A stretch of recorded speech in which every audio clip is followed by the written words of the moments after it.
10th Bihar board से, जिनका भी मैथिली और उर्दू है, उनकी पाठ्य पुस्तक हिंदी, जिससे में ये चैप्टर है ईदगाह। ईदगाह के लेखक प्रेमचंद हैं। प्रेमचंद द्वारा रचित यह कहानी बाल मनोविज्ञान पर आधारित है। आपसे यही पहला क्वेश्चन बन जाएगा कि यह जो कहानी है ईदगाह, वो किस चीज पर बेस्ड है, किस पर आधारित है। जो कि 4 ऑप्शन होंगे, तो आपको बताना है बाल मनोविज्ञान पर। इसको आप अंडरलाइन करते हुए चलेंगे। साथ ही साथ ईदगाह कहानी किस चीज पर आधारित है, बाल मनोविज्ञान पर। या फिर ईदगाह के रचयिता कौन है, रचनाकार कौन है, प्रेमचंद। ईदगाह कहानी के लेखक रचनाकार प्रेमचंद है, और ये जो कहानी है वो बाल मनोविज्ञान पर आधारित है।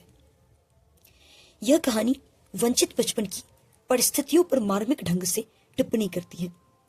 यह कहानी एक ऐसे बच्चे के हालातों का वर्णन करती है, जिसमें एक बच्चा जो बहुत ही गरीब परिस्थिति से गुजर रहा है, बहुत गरीब है, बचपन में ही उसने अपने माता पिता को खो दिया है। अभावग्रस्त जीवन बाल मन को वयस्क की तरह सोचने के लिए मजबूर करता है।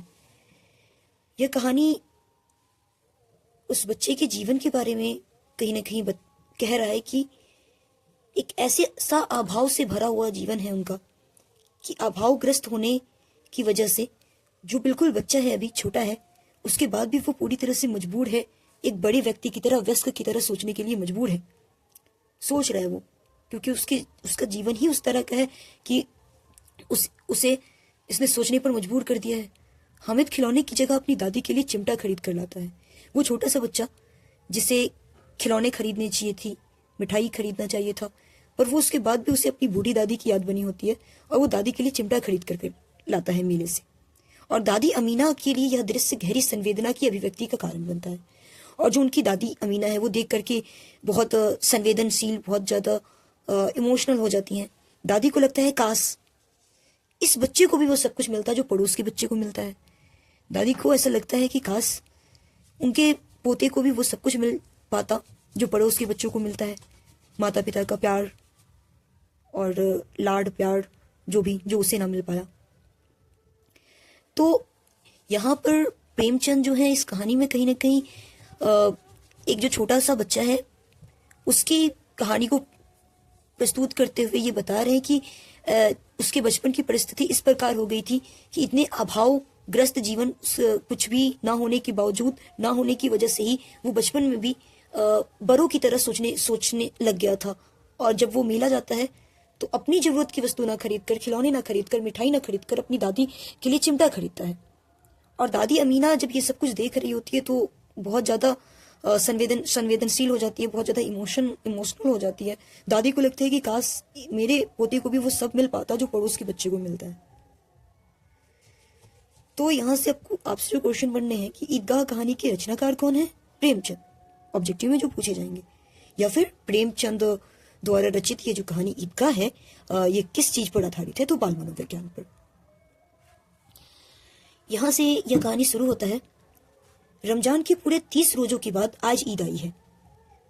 यहीं पर आपको अंडरलाइन करना चाहिए, हाईलाइट कर लेंगे इस पॉइंट को, कि रमजान के पूरे 30 रोजों के बाद आज ईद आई है। ऑब्जेक्टिव में ये क्वेश्चन देखने मिलेगा कि रमजान के कितने रोजों के बाद ईद आती है, तो 30 रोजों के बाद। आपको ये पॉइंट आउट करने हैं। गांव में कितनी हलचल है, ईदगाह जाने की तैयारियां हो रही है। और जब ईद का दिन है, खासकर गांव में काफी हलचल है, चारों तरफ सब लोग ईदगाह जाने की तैयारियां कर रहे हैं। लड़के सबसे ज्यादा प्रसन्न है।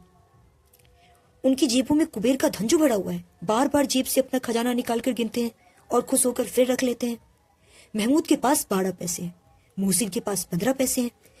इनसे तो अनगिनत चीजें खरीद सकते हैं, खिलौने, मिठाइयां, बिगुल, गेंद और न जाने क्या क्या। यहाँ पर यह कहा गया कि लड़के, जबकि ईद का दिन है, चारों तरफ हलचलें हैं, ईद की तैयारियां हो रही हैं, तो लड़के जो हैं वो बहुत ज्यादा खुश नजर आ रहे हैं। उनके जेब में पैसे जो भरे हुए हैं, कुबेर का धन जो भरा हुआ है, बार बार अपनी जेब से पैसे निकाल कर गिनते हैं और गिनने के बाद फिर खुश होकर फिर जेब में रख लेते हैं। तो यहाँ पर ये याद रखने हैं, महमूद के पास 12 पैसे हैं। क्वेश्चन बनना है महमूद के पास कितने पैसे हैं? महमूद के पास 12 पैसे हैं। मोहसिन के पास कितने पैसे हैं? 15 पैसे। दोनों आपके प्रीवियस ईयर में पूछा गया क्वेश्चन है। महमूद के पास कितने पैसे हैं? 12 पैसे। मोहसिन के पास कितने पैसे हैं? 15 पैसे।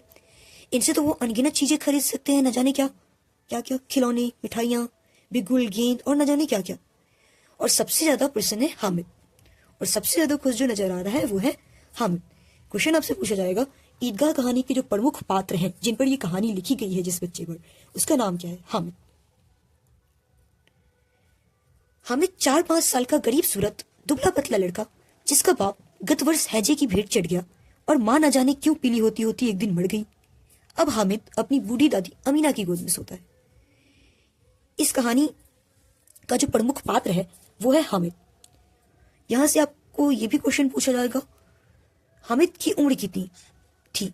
हामिद एक छोटा सा 4-5 साल का बच्चा है, गरीब सूरत दुबला पतला सा लड़का है, जिसके बाप गत वर्ष हैजे की भेंट चढ़ गए हैं, जिसके पिता जो हैं वो पिछले ही वर्ष हैजे की बीमारी की वजह से उनकी मृत्यु हो गई है। तो क्वेश्चन बनेगा यहाँ से कि हामिद के पिता की मृत्यु किस बीमारी की वजह से हुई थी? हैजे की वजह से। और मां न जाने क्यों पीली होती होती एक दिन मर गई, और उसकी मां न जाने क्यों फिर ऐसे ही पीली होती होती टेंशन लेते हुए वो भी मर गई। अब हामिद के पास न तो उसकी माता है न उसके पिता है। अब वो अपनी बूढ़ी दादी के साथ रहता है। और यहाँ से जो क्वेश्चन बनना है कि हामिद की दादी का नाम क्या था? तो हामिद की दादी का नाम अमीना था। हामिद की दादी का नाम अमीना था। और एक क्वेश्चन आपसे ये भी पूछा जाएगा कि हामिद किन की गोद में सोता था? तो हामिद अपनी दादी, अपनी बूढ़ी दादी अमीना की गोद में सोता था। आगे, अभागिन अमीना अपनी कोठरी में बैठी रो रही है। आज ईद का दिन है और उसके घर में दाना नहीं। इस अंधकार और निराशा में वो डूबी जा रही थी। अभागिन अमीना, ईद का दिन था और वो अपनी कोठरी में बैठ करके रो रही थी, इसलिए क्योंकि ईद का दिन था और उसके घर में अन्न का एक भी दाना नहीं था, कुछ पकाने को कुछ था नहीं। इसी अंधकार में, इसी सोच में वो निराश होकर के सोचती जा रही थी। तो यहाँ पर से ये भी क्वेश्चन बनना है कि कौन अपनी कोठरी में बैठी रो रही थी? तो अमीना अपनी कोठरी में बैठी रो रही थी। क्यों रो रही थी?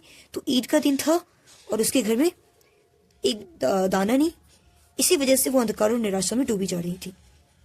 यहाँ पर सवाल बनेंगे कि अमीना अपनी कोठरी में बैठी क्यों रो रही थी? इसलिए रो रही थी क्योंकि ईद का दिन था और उसके घर में अन्न का एक भी दाना नहीं। इससे निराशा में वो डूबती जा रही थी। उतने में हामिद भीतर जाकर दादी से कहता है, तुम डरना नहीं अम्मा, मैं सबसे पहले आऊंगा, बिल्कुल न डरना। जब हामिद ईदगाह जाने वाला है, ईद का दिन है, और वो जब नमाज के लिए ईदगाह जाएगा तो वो पहले दादी से जाकर कह देता है कि तुम डरना नहीं अम्मा, मैं सबसे पहले आऊंगा, बिल्कुल न डरना। यहाँ से भी क्वेश्चन बनेगा कि हामिद जो है वो ईदगाह जाने से पहले दादी से क्या कहता है? तुम डरना नहीं अम्मा, मैं सबसे पहले आऊंगा, बिल्कुल न डरना। इस पॉइंट को आपको याद रखने हैं। तुम डरना नहीं अम्मा, मैं सबसे पहले आऊंगा, बिल्कुल न डरना। अमीना का दिल कचोट रहा है। गांव के बच्चे अपने अपने बाप के साथ जा रहे हैं। हामिद को कैसे अकेले मेले में जाने दे? कहीं खो जाए तो क्या होगा? नन्ही सी जान, 3 कोस चलेगा कैसे? पैर में छाले पड़ जाएंगे, जूते भी तो नहीं है। वो थोड़ी थोड़ी दूर पर उसे गोद ले लेगी। लेकिन यहाँ सिवैया कौन पकाएगा? धोबिन, नाइन, मेहतारिन और चूड़ीहारिन सभी तो आएंगी। सभी को सिवैया चाहिए, साल भर का त्योहार है। तो यहाँ जब हामिद अपनी दादी से कह रहा होता है कि अम्मा तुम डरना नहीं, बिल्कुल ना डरना, मैं सबसे पहले आऊंगा, तो अमीना को भीतर से ये ठीक नहीं लग रहा था। उसका दिल कचोट रहा था कि गांव में जितने भी बच्चे हैं वो तो अपने अपने पिता के साथ जा रहे हैं, अपने अपने बाप के साथ जा रहे हैं नमाज पढ़ने के लिए। हामिद को वो कैसे अकेले जाने थे मेले में? अगर कहीं खो गया तो क्या होगा? नन्ही सी जान है, 3 कोस कैसे चलेगा? पैर में छाले पड़ जाएंगे, जूते भी तो नहीं है उसके पास। तो अगर वो जाती उसे लेकर तो थोड़ी थोड़ी दूर पर गोदी ले लिया करती। पर घर पर भी तो किसी को रहना है ना, सवैयां कौन पकाएगा? वो ये सोच रही है हामिद की दादी कि धोबिन, नाइन, मेहतारिन, चूड़ीहारिन सब आएंगी, सबको सिवैया चाहिए, साल भर का त्योहार है, तो घर पकाएगा कौन? इसी वजह से मजबूरी बस उसे हामिद को जाने देना पड़ता है। तो यहाँ पर से एक क्वेश्चन निकल आता है कि 3 कोस चलेगा कैसे? इस बात से यह स्पष्ट होता है कि हामिद के घर से ईदगाह की दूरी कितनी थी? 3 कोस। ये क्वेश्चन पूछे जाएंगे कि हामिद के घर से ईदगाह की दूरी कितनी कोस थी? 3 कोस। गांव से मेला चला और बच्चों के साथ हामिद भी जा रहा था। उसके पैरों को तो जैसे पड़ लग गए हैं। कभी कभी कोई लड़का कंकड़ी उठाकर आम पर निशाना लगाता है, माली अंदर से गाली देता हुआ निकलता है, लड़के खूब हंस रहे हैं। गांव से जब मेला चलता है तो बच्चों के साथ हामिद भी चलता जा रहा था और ऐसा लग रहा था जैसे उसके पैरों में पड़ लग गए हों। इतनी तेजी के साथ वो अपने कदम बढ़ाता हुआ ईदगाह की तरफ रवाना हो चुका था। कभी कभी उन्हीं में से कोई एक लड़का कंकड़ उठा करके आम के पेड़ पर निशाना लगाता है, तो कभी कोई माली अंदर से गाली देता हुआ निकलता है कि क्या कर रहे हो तुम। सब मिलकर के खूब हंसते हैं, मजे करते हुए सब आगे बढ़ते हैं। फिर ईदगाह आ जाती है आगे। ऊपर इमली के घने वृक्षों की छाया है। यहां से आपका क्वेश्चन बनना है कि ईदगाह के पास किस पेड़ के वृक्ष, किस वृक्ष की छाया थी? तो इमली के घने इमली के वृक्ष थे। ईदगाह के पास कौन से वृक्ष थे? इमली के वृक्ष थे।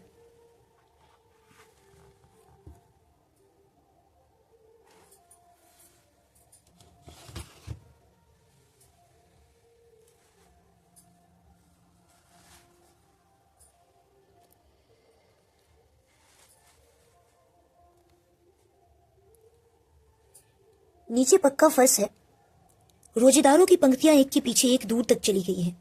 यहाँ कोई धन और पद नहीं देखता। इस्लाम की निगाह में सब बराबर है। लाखों सिर एक साथ सिजदे में झुक जाते हैं, फिर सब के सब एक साथ खड़े हो जाते हैं, एक साथ घुटनों के बल बैठ जाते हैं। कई बार यही क्रिया होती है, जैसे बिजली की लाखों बत्तियां एक साथ प्रदीप्त हो और एक साथ बुझ जाए। ईदगाह आ चुका था और वहां इमली के घने वृक्षों की छाया। ईदगाह के पास कौन से वृक्ष थे? तो इमली के पेड़, इमली का वृक्ष है, इमली के वृक्ष की छाया है। नीचे पक्का फर्श है। रोजेदार सब लोग एक के एक पंक्ति के पीछे एक लगे हुए हैं। सब दूर तक पंक्तियां लाइन लगी हुई हैं और यहाँ कोई ये नहीं देखता कि किसके पास कितना पैसा है, कितना धन है, कौन किस पद पर है। इस्लाम में, इस्लाम की निगाह में सब बराबर है। जो जैसे आते हैं वो पंक्ति में वैसे लगते चले जा रहे हैं। कोई अमीर नहीं, कोई गरीब नहीं। और जब सब नमाज पढ़ रहे होते हैं तो लाखों सिर एक साथ जब सिजदे में झुकते हैं, जब जमीन पे सर टेकते हैं, माथा टेकते हैं, सब फिर सब के सब एक साथ जब खड़े हो जाते हैं, एक साथ फिर घुटनों के बल जाते हैं। कई बार सेम इसी तरह यही क्रिया चलती रहती है जिसे नमाज कहा जाता है। ऐसा देखने में ऐसा प्रतीत होता है जब सब लोग एक साथ ये सब कुछ कर रहे होते हैं, नमाज पढ़ रहे होते हैं, तो देखने में ऐसा लग रहा होता है जैसे बिजली की लाखों बत्ती एक साथ जल रही हो और एक साथ बुझ जा रही हो। इस तरह का मनोहर दृश्य होता है।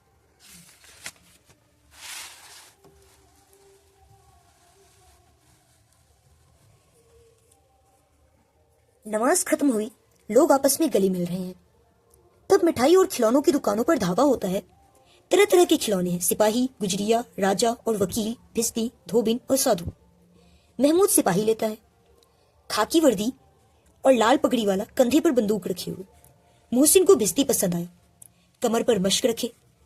नूरे को वकील से प्रेम है, काला चोंगा, नीचे सफेद अचकन, एक हाथ में कानून का पोथा लिए हुए। सब 2-2 पैसे के खिलौने हैं। हामिद के पास कुल 3 पैसे हैं। इतने महंगे खिलौने वो कैसे ले? कहीं हाथ से छूट गया तो चूर चूर हो जाएगा, पानी पड़ा तो सारा रंग धुल जाएगा। ऐसे खिलौने लेकर वो क्या करेगा? नमाज खत्म होती है जैसे वैसे ही सब लोग आपस में गले मिलने लगते हैं। जब भी ईद की नमाज के बाद सब लोग आपस में, जितने लोग भी साथ नमाज पढ़ रहे होते हैं, सब आपस में एक दूसरे से गले मिलते हैं।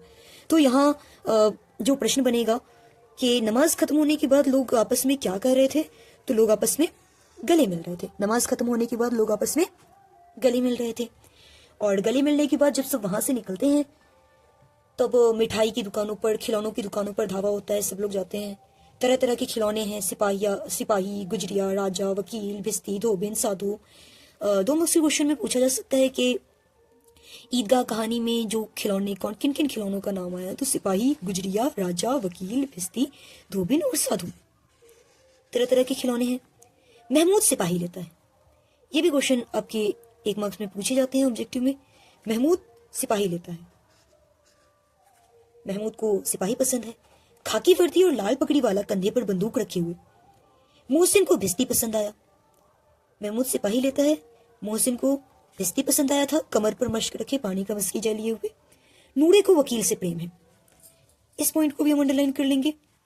नूरे को वकील से प्रेम है। क्वेश्चन कई टाइम पूछे जा चुके हैं कि नूरे को किससे प्रेम था या नूरे ने क्या लिया था, तो नूरे ने वकील खरीदा था। काला चोंगा, नीचे सफेद अचकन, एक हाथ में कानून का पोथा लिए हुए, वो काफी पसंद था। सब 2-2 पैसे के खिलौने हैं। यहाँ से भी क्वेश्चन बनने हैं। ईदगाह कहानी में जितने भी खिलौने हैं सब कितने पैसे के खिलौने हैं? 2-2 पैसे के। और इस कहानी का जो मेन प्रमुख पात्र है हामिद, हामिद के पास कुल कितने पैसे हैं, ये क्वेश्चन पूछे जाते हैं। हामिद के पास कुल 3 पैसे हैं। हामिद के पास कुल 3 पैसे हैं। तो वो इतने महंगे खिलौने कैसे खरीद ले? 2 पैसे का तो खिलौना ही हो जाएगा उसका। अगर कहीं हाथ से छूट गया तो चूर चूर हो जाएगा ना, टूट जाएगा, और पानी पड़ा तो रंग धुल जाएगा। ऐसे खिलौने लेकर वो क्या करेगा? एक छोटा बच्चा होने के बाद भी वो इतनी व्यस्तता के साथ इस बात को सोचता है कि वो इतने महंगे खिलौने लेकर क्या करे। अगर हाथ से छूट गया तो टूटना ही है, सारे रंग धुले ही जाएंगे, तो वो क्या करेगा इन खिलौनों को लेकर? तो असल में अगर देखा जाए तो उनका ये जो अभाव भरा जीवन था उस बच्चे का, उसने उसको इस तरह से एक जिम्मेदार इंसान, वक्त से पहले ही जिम्मेदार बना दिया था। एक क्वेश्चन ये भी बनते हैं यहाँ से, सभी खिलौने जो थे वो मिट्टी के थे।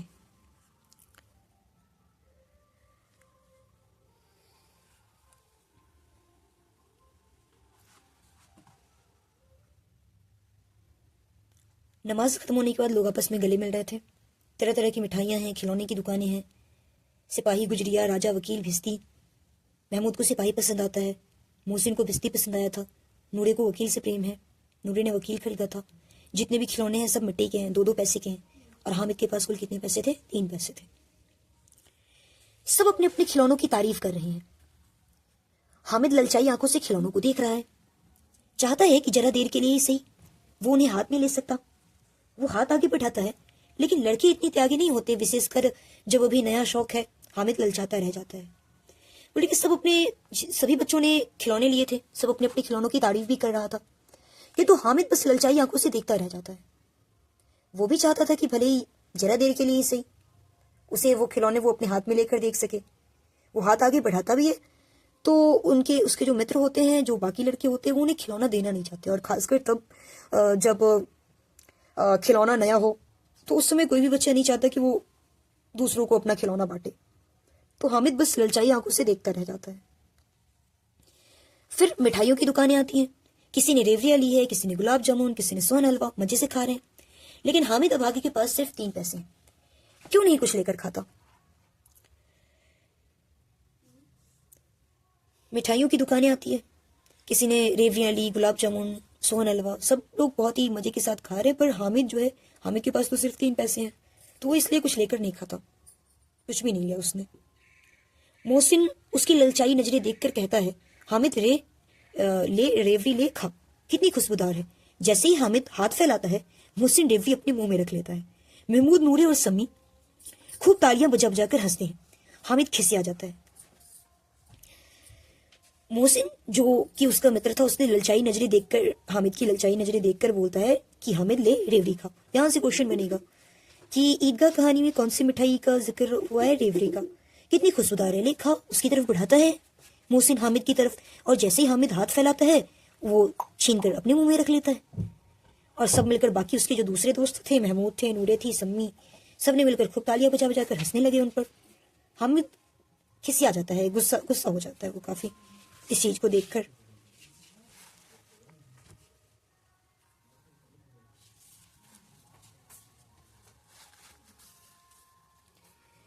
मिठाई की दुकानों के बाद लोहे की चीजों की दुकानें हैं। लड़कों के लिए यहाँ कोई आकर्षण नहीं था, वे सब आगे बढ़ जाते हैं।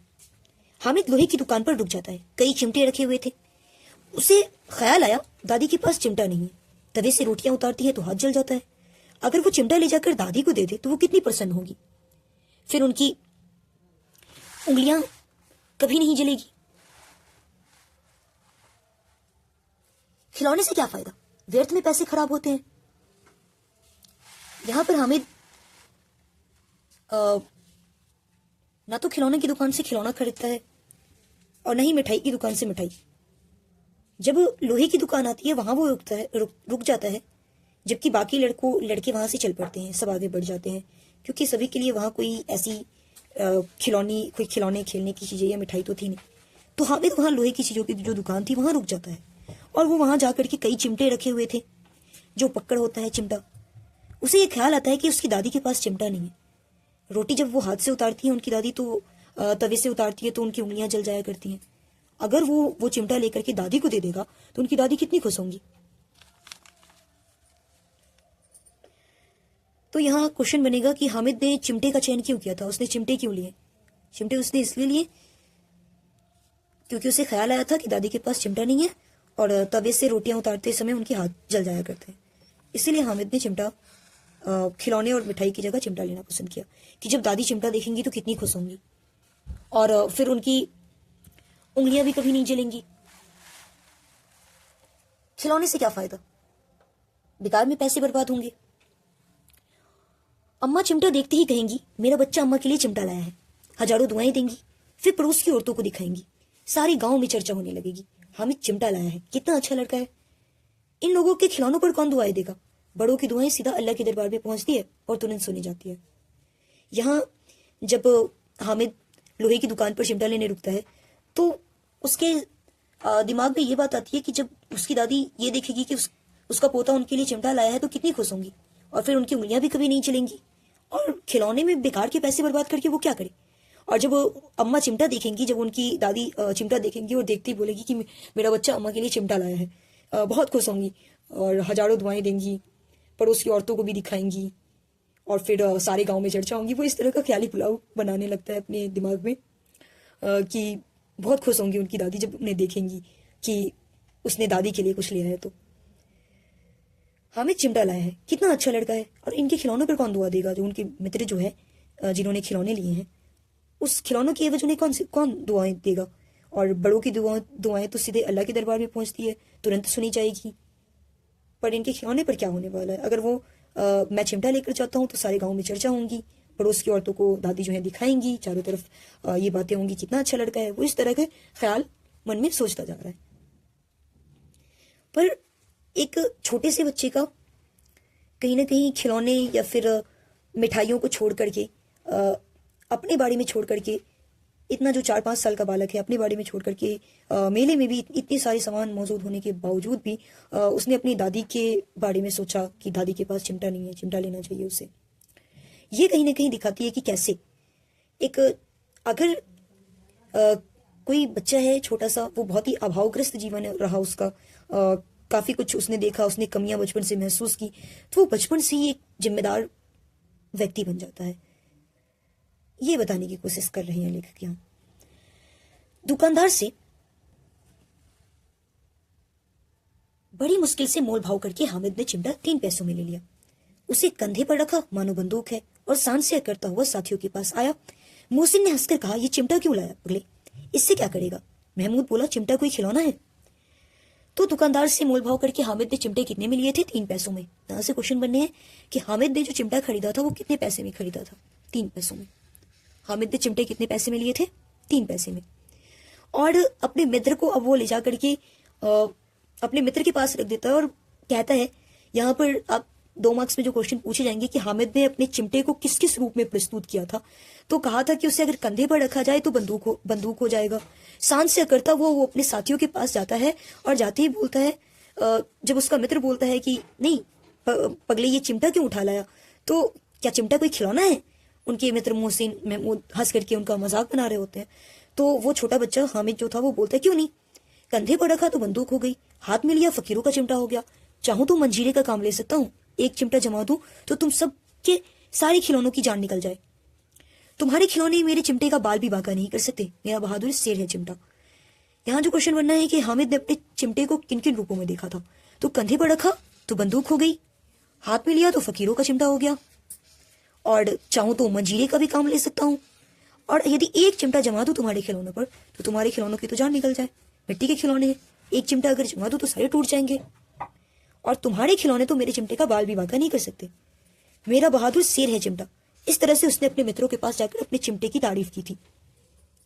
और ये देखकर जब इस तरह से उसने प्रस्तुत किया चिमटे के बारे में, चिमटे को लेकर, तो इस चीज से सभी मित्र उसके काफी प्रभावित होते हैं। जैसे कैसे यदि एक दुकानदार कपड़े बेच रहा होता है तो अपने कपड़े की तारीफ कर रहा होता है कि नहीं ये ऐसा है, आप पर बहुत अच्छा लगेगा, ये वो जो भी, बिल्कुल वैसे ही हामिद ने चिमटे की इस तरह से तारीफ की कि आसपास अपने सभी मित्रों के को मोह लिया था चिमटे की तरह। सम्मी ने खंजरी ली थी, प्रभावित होकर बोला, मेरी खंजरी से बदलोगे? और इस बात को सुनकर, हामिद की इस बात को सुनकर सम्मी बोलती है कि मेरी खंजरी से बदलोगे? यहाँ से भी क्वेश्चन बनना है कि सम्मी ने क्या लिया था? खंजरी। सम्मी ने क्या लिया था? खंजरी। हामिद ने खंजरी की ओर उपेक्षा से देखा। फिर पहले तो हामिद का सबने मजाक बनाया था। हामिद खंजरी की ओर देखते हुए बोलता है, मेरा चिमटा चाहे तो तुम्हारी खंजरी का पेट फाड़ डाले। चिमटे ने सभी को मोहित कर लिया और उन्हें 3-3, 4-4 पैसे खर्च किए पर कोई काम की चीज ना ले सके। हामिद ने 3 पैसे में रंग जमा लिया। हामिद खंजरी की ओर देखकर बोलता है कि मेरा चिमटा अगर चाहे तो तुम्हारी खंजरी के पेट फाड़ डाले। चिमटे ने सबको अपनी तरफ आकर्षित कर लिया था। सब 3-3, 4-4 पैसे खर्च किए थे खिलौनों पर, मिठाइयों पर, फिर भी वो कोई ऐसी चीज ना ले सके। हामिद ने तो 3 पैसे में ही अपने दोस्तों के पास एक रंग जमा दिया था, अपने दोस्तों को सबको प्रभावित कर दिया। सबने अपने अपने खिलौने देकर चिमटा पकड़ने का प्रस्ताव रखा। हामिद मान गया। चिमटा बारी बारी से सबके हाथ में गया और उनके खिलौने बारी बारी से हामिद के हाथ में।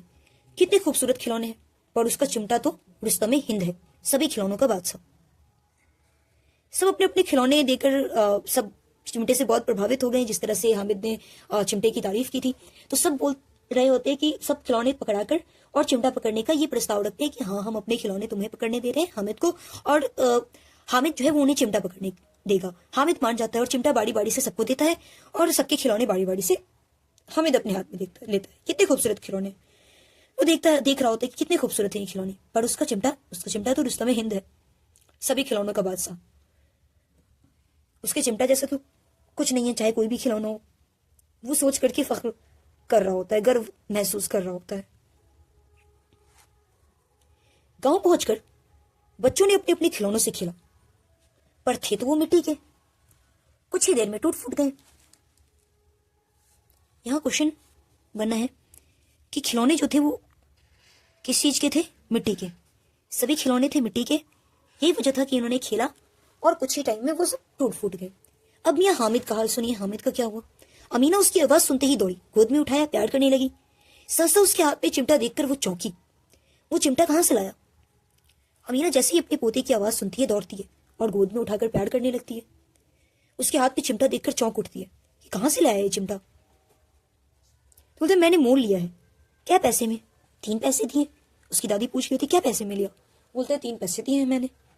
अमीना ने छाती पीट ली। ये कैसा बेसमझ लड़का है, न कुछ खाया न पिया, लाया क्या चिमटा? सारे मेले में तुझे और कोई चीज न मिली जो ये लोहे का चिमटा उठा लाया?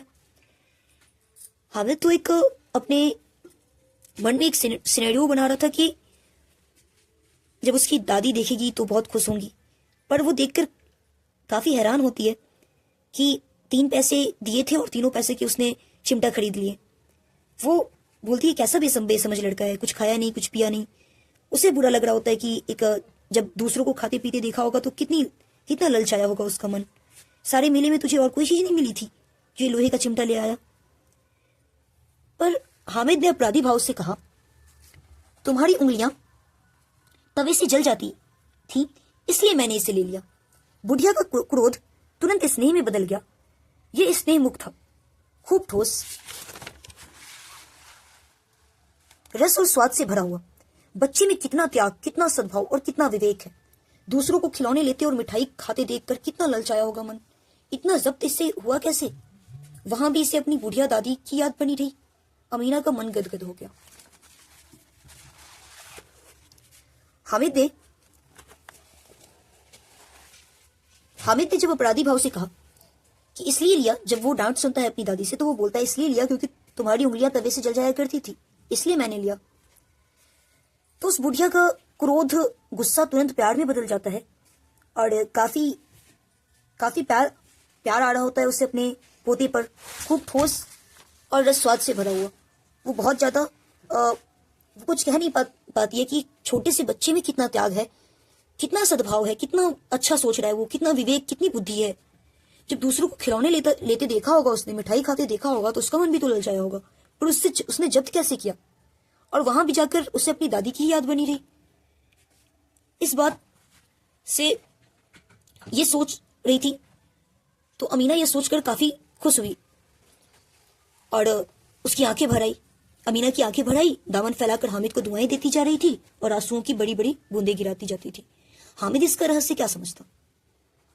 अमीना की आंखें भर आती है और दामन फैलाकर हामिद को दुआएं देने लगती है गोद में उठा करके, और आंसू गिरते जा रहे थे उसकी आंखों से, और दामन फैलाकर वो हामिद के लिए दुआएं करती जा रही थी। पर वो हामिद क्या समझता, अपनी दादी की गोद से लगा हुआ था।